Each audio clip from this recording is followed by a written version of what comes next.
maxaa ka jira in haween ay soo weerareen daaci bilan oo ahayd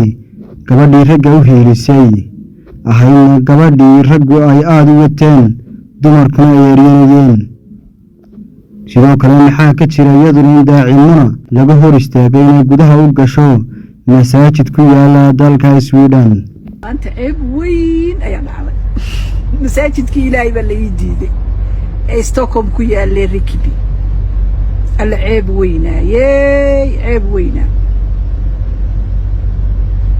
ساعدين جدا بيجي واحد شري وررسو بحياة وشيء إن هو جاي مقدشة كدجنتها اللي هو رأي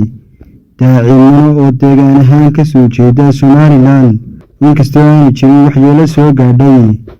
داعي برن لكن ورر كالقصو قاعدي داعي برن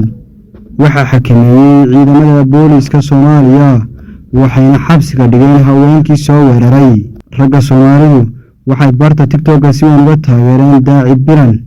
waxayna heshay 24 saacadood ugu dambeeyay falow gaadhaysa 300,000 rag ah oo Soomaaliya sidoo kale daacimuna oo iyadu ragga hore u durtay ayaa laga hor istaagay masaajid ay garaysay oo ku yaala dalka Sweden daaci bilan ayaa iyaduna ka soo hadlay weerarka lagu soo qaaday si aad warar iyo warbixino dheeraad ah u hesho ku xidhnow bartan